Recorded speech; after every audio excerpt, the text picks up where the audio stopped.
Today I'm going to be reviewing the Pimax Crystal headset. The Pimax Crystal is both a PCVR and standalone headset, so you might see me make some comparisons between it and the Valve Index, Quest 2, and maybe with a sprinkling of PSVR 2 as well. Let's see if this thick $1,600 headset is worth that fat price tag. For those unfamiliar with Pimax, they're a VR company founded in 2015 and based in Shanghai, China. Their first product was the Pimax 4K in 2016, followed by headsets like the Pimax 8K and 5K Plus. There has been some controversy around Pimax over compromising on specs, quality control issues, and customer service complaints. But now that I've tested out the Crystal for myself, we can separate some fact from fiction. Inside the box that I received was the headset, of course, controllers, a DisplayPort cable, USB-C cables, a power hub, international power adapters, a charging dock, and 2 batteries. My Crystal also came with the off-ear earphones, but they will cost an additional $100 separately.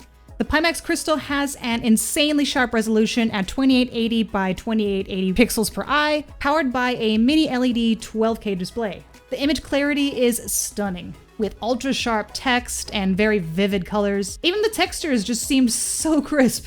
There's no doubt that Pimax delivers when it comes to visual quality. However, when standing still, textures and texts are pretty sharp, but I noticed that when I move around, things get a bit blurry, reminiscent of NPCs in Call of the Mountain for those of you who may have played it on the PSVR 2. When I went back to my Index for comparison, I didn't have this issue at all while moving. Also, with certain games, I did notice a chromatic aberration around the edges of my view. Through the Pimax software, you can adjust the local dimming to 4 different settings. I preferred the second highest, which is called highlight. Local dimming means that the headset can make some pixels darker than others. This helps make dark colors look really black and bright colors really pop. However, it can cause a halo-like effect in some cases where there's bright objects on dark backgrounds, which is why I took my setting onto highlight versus extreme.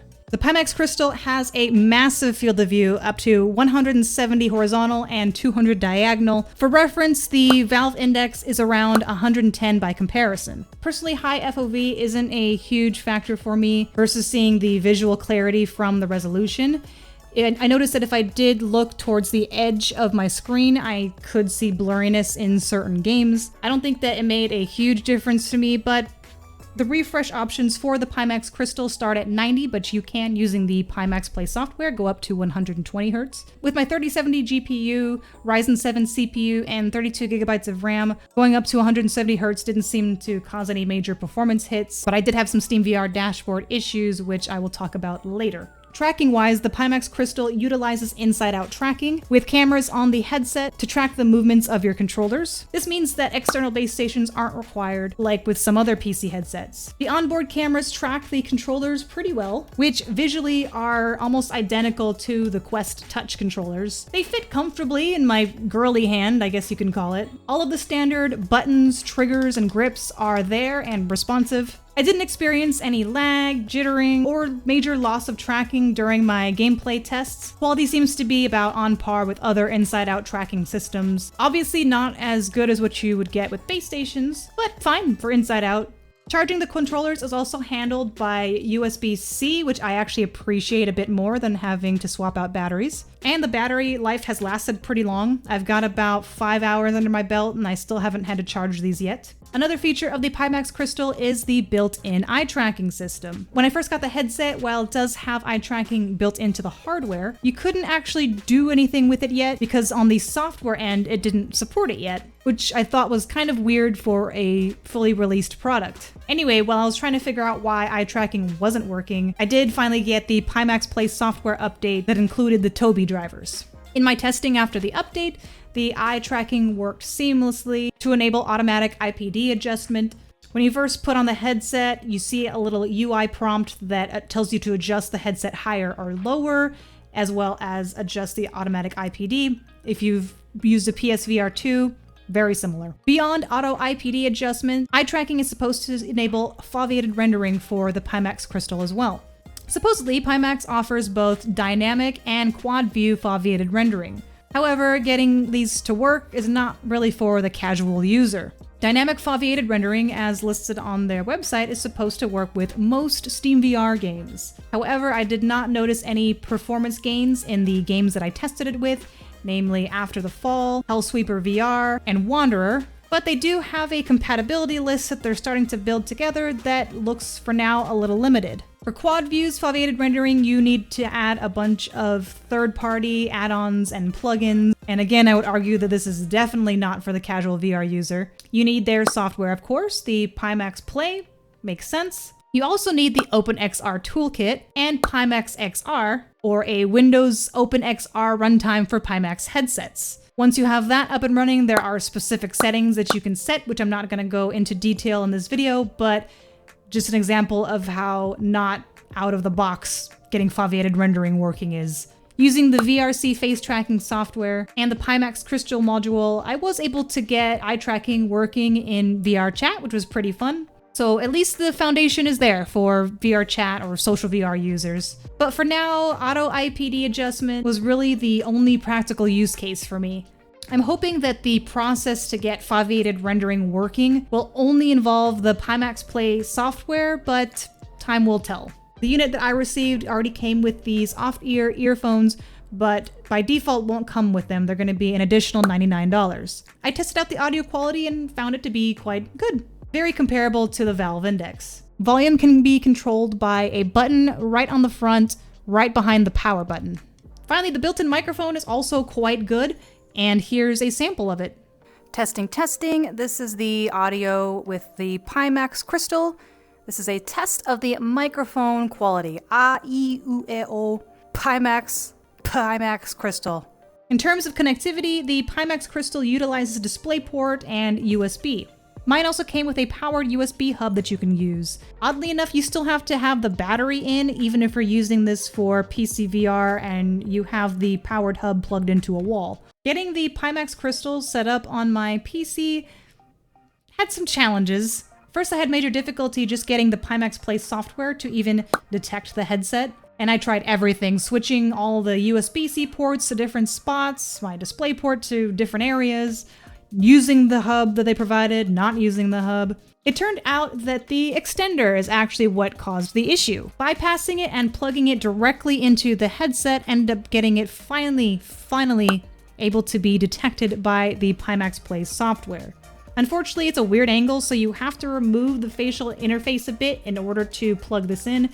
And I don't know if you can really see it from here, but there's a sort of concerning crease on the bottom, which is probably why they had this extra port in the first place. So it's really unfortunate that it doesn't actually work. And now I've got an extra cable that's dangled that I have to figure out if I can remove this thing. The setup guides also really need improvement. I went from official PDF to PowerPoint to try to get more details and answers for what I needed. I ended up having to find this solution for my problem on a YouTube video. Anyway, once connected, the Pimax Play software provides basic controls and settings, things like the refresh rate, render quality, IPD, foveated rendering, and more. It's also pretty straightforward to just click a button and launch it into SteamVR. Unfortunately, the play space settings don't seem to save very well when the headset turned off and back on. Every time I restarted the headset, my floor wouldn't be adjusted properly. All I have to say on that matter is thank God for OVR advanced settings, which makes it really easy to just click and readjust your floor space. Performance in SteamVR games was smooth overall, but I did encounter some problems. Randomly, when I'm not 100% convinced this was a Pimax issue, but randomly when accessing the SteamVR dashboard, the headset display would just freeze, causing me to have to restart the game and SteamVR. Sometimes while in games, the SteamVR would just also crash with the Pimax. It would be very random when this would happen too. They would be with different games at different times. So most of the time I would end up just going back to the index because I knew that it would just work and not crash. Once while playing Hellsweeper VR, I had these really weird white, noisy, flashing boxes just kind of appear on the display, and I know they weren't game side because I had OpenVR Capture open and couldn't see it on there. I was also hoping to get this headset working with base station so that I could use something like my Vive trackers with it. but unfortunately need to purchase an additional lighthouse faceplate for the Pimax Crystal, which comes at an additional $200. I tried to see if something like Open Space Calibrator could work with it, but unfortunately reading the fine print, that app is only meant to work with Oculus drivers. So unfortunately I wasn't able to get the lighthouse or my base stations or controllers, trackers, what have you, working with the Pimax Crystal as is, but maybe there'll be some other solutions besides spending another $200 in the future. In terms of design, the Pimax Crystal is quite bulky and heavy compared to other headsets that are out there. With the battery, with the over-ear attachments, but without the cable, I weighed it in at 1,145 grams based on my kitchen scale measurements. For perspective, that's over double the weight of the Quest 2, which is around 503 grams, and the Valve Index, which is around 803 grams. It took me a bit longer than I would like to be able to find the sweet spot in this headset. I also feel like the default padding that they provided doesn't quite reach my face all the way, and I really tightened that back knob as far as you can go. So this means that the headset kind of floats a little more on my face versus sticking to it so I could stay within that sweet spot. However, if I buy maybe like a different third-party padding accessory, maybe this will be fixed. I don't know. The nose gasket is also not the most comfortable. Frequently, I found that it's a bit long, so sometimes it hits the bottom of my eyes in a way that's uncomfortable, but I will say the headset is pretty good at blocking out light.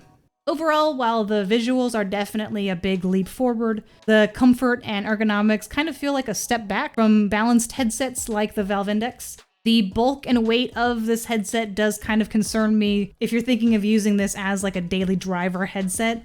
I'd strongly recommend, if you get the chance trying one, to put it on, see how heavy it feels for you personally. For short-term use, it might be fine, but for longer VR sessions, especially if you're standing, the ergonomics could be a deal breaker for some users.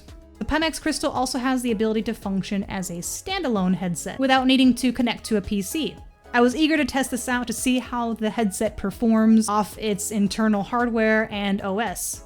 Switching to standalone mode, I was immediately greeted by Chinese text, which was a little confusing to navigate at first. After figuring out how to change the language, the Guardian boundary setup was pretty easy and very similar to the Quest's. The standalone UI looks almost exactly like the Quest UI as well. Navigation was simple, and again, the controllers worked seamlessly. Once I accessed the app library though, it became clear that standalone functionality is very limited for now. There were only about 9 apps and games total available. The content selection pales in comparison to the Quest store.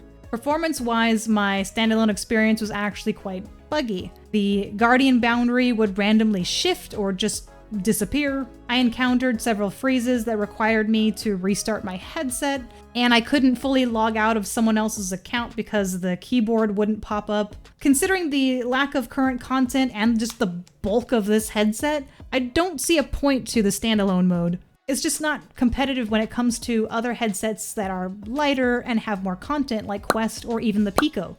I think Pimax should instead honestly focus on the Crystal as a pure PCVR headset. For mobile VR, other options just make more sense. Pros: incredibly high resolution display with gorgeous clarity.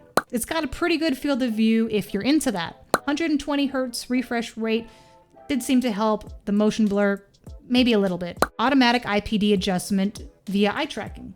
Inside-out tracking works well with the controllers that they provided. Audio quality from the earphones was good. Cons: very large, very bulky design. Significant front heaviness. The standalone mode is extremely limited and buggy. The PCVR setup process can be annoying and needs better guides. Some software instability when it came to Steam VR and just random crashes or freezes. Edge distortion and blurriness during motion in some games. Also, it's very expensive. It's $1,600, and that's not including the over-ear earphones or the base station faceplate. In the end, while the Pimax Crystal does deliver next-level resolution and field of view, issues like its bulkiness, software issues, and lack of out-of-the-box support for some of its promoted features hold it back from being a widely used headset.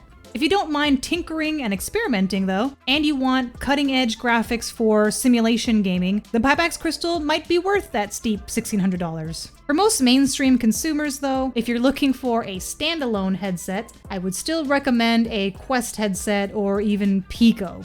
But the choice is ultimately down to your specific needs and your budget.